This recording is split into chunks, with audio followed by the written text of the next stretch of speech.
Mihras multi specialty ഹോസ്പിറ്റലിൽ ortho വിഭാഗം സജ്ജമാവുകയാണ്. Orthopaedic surgeon mister John Augustine നമ്മോടൊപ്പം ചേരുന്നു. Welcome sir, Mihras hospital. Thank you. സാധാരണയായി നമ്മൾക്ക് കണ്ടുവരുന്ന ഒരു അസുഖമാണ് ആളുകളിലെ എല്ലിൻ്റെ തേയ്മാനം. എന്തുകൊണ്ടാണ് അങ്ങനെ പെട്ടെന്നുള്ള ഒരുപാട് അസുഖങ്ങൾ റിപ്പോർട്ട് ചെയ്യുന്നത്? എന്തുകൊണ്ടാണ് അത് വരാനുള്ള കാരണം? തേയ്മാനങ്ങളിൽ കൂടുതൽ കാണുന്നത് കാൽമുട്ട് തേയ്മാനമാണ്. അത് കൂടുതലായിട്ട് 50 വയസ്സിന് മുകളിലുള്ള സ്ത്രീകളിലാണ് കൂടുതലായിട്ട് കാണാറുള്ളത്. തേയ്മാനം വരാനുള്ള ഒരു കാരണം നമ്മൾ പരിക്കുകളുടെ ഭാഗമായിട്ട് വരാം. അതായത് എന്തെങ്കിലും പരിക്ക് പറ്റിക്കഴിഞ്ഞ് കഴിയുമ്പോഴേക്കും മുട്ടിനുള്ള തെരണാസ്ഥിക്ക് ഡാമേജ് പറ്റുകയും അതിൻ്റെ കാരണം കൊണ്ട് അത് തെരണാസ്ഥികൾ പിന്നെ നശിച്ചു പോവുകയും പിന്നെ അസ്ഥികൾ തമ്മിൽ കൂട്ടി വരാനുള്ള സാധ്യതകൾ ഉണ്ടാവുകയും ചെയ്യും. രണ്ടാമതായിട്ടുള്ളത് എന്തെങ്കിലും അസുഖങ്ങൾ, വാദസംബന്ധമായിട്ടുള്ള അസുഖങ്ങൾ കാരണം തേയ്മാനങ്ങൾക്ക് കൂടുതൽ ചാൻസുകളുണ്ട്. പിന്നെ കുറച്ച് ജനറ്റിക് ഫാക്ടേഴ്സും ഉണ്ട് തേയ്മാനങ്ങൾ വരാനുള്ളത്. എന്തൊക്കെയാണ് ഇതിനു വേണ്ടി നമ്മൾ ശ്രദ്ധിക്കേണ്ട കാരണങ്ങൾ? ഒന്ന്, നമ്മൾ ലൈഫ് സ്റ്റൈൽ മോഡിഫിക്കേഷനാണ് പ്രധാനമായിട്ടുള്ളത്. അതിലൊന്ന് നമ്മൾ വെയിറ്റ് കുറയ്ക്കുക എന്നുള്ളതാണ്. നമ്മൾ നടക്കുമ്പോൾ നമ്മൾ വിചാരിക്കും നമ്മുടെ വെയിറ്റിനനുസരിച്ചുള്ള ലോഡാണ് മുട്ടിലേക്ക് ചെല്ലുക എന്നുള്ളത്. ഒരു 5-6 ഇരട്ടി ലോഡാണ് മുട്ടിലേക്ക്. അപ്പോൾ 1 കിലോ നമ്മൾ കുറച്ച് കഴിഞ്ഞാൽ 6 കിലോൻ്റെ എഫക്റ്റ് കുറയും മുട്ടിനകത്തുനിന്നുള്ളത്. അപ്പോൾ അതിനനുസരിച്ചുള്ള വെയിറ്റ് റിഡക്ഷൻ ഒരു പ്രധാനപ്പെട്ട കാരണമാണ്. രണ്ടാമതായിട്ട് മുട്ടിലേക്ക് കൂടുതൽ ലോഡ് വരുന്നതായിട്ടുള്ള കാര്യങ്ങൾ ചെയ്യുക. അപ്പോൾ അത് സ്റ്റെപ്പ് കയറി ഇറങ്ങുക, സ്കേറ്റം കയറി ഇറങ്ങുക, ഭാരം എടുത്തുകൊണ്ട് നടക്കുക, അതൊക്കെ നമ്മുടെ മുട്ടിലേക്ക് കൂടുതൽ ലോഡ് വരുന്ന കാര്യങ്ങളാണ്.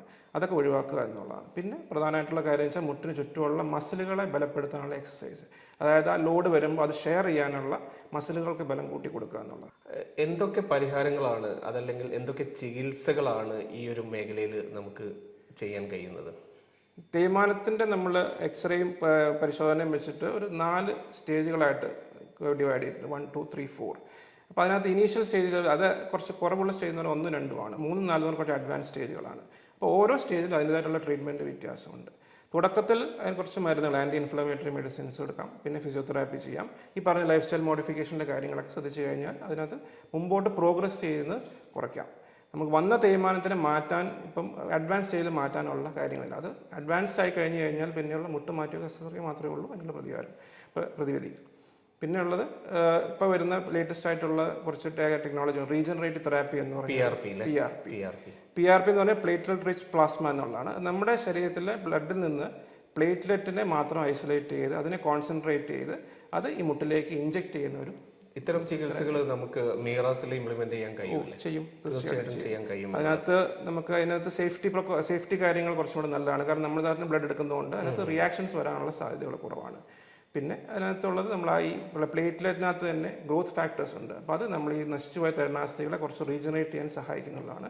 ശ്രദ്ധിക്കേണ്ട ഒരു കാര്യത്തിലേ ഉള്ളൂ, അത് ഈ പറഞ്ഞ 1ഉം 2ഉം സ്റ്റേജും പിന്നെ ചില കേസുകളിൽ 3ാമത്തെ സ്റ്റേജിൽ മാത്രമേ ഇത് എഫക്റ്റീവായിട്ട് ചെയ്യാൻ പറ്റൂ. അഡ്വാൻസ്ഡ് ആയിട്ടുള്ള സ്റ്റേജുകളിൽ PRP അത്ര എഫക്റ്റീവ് അല്ല.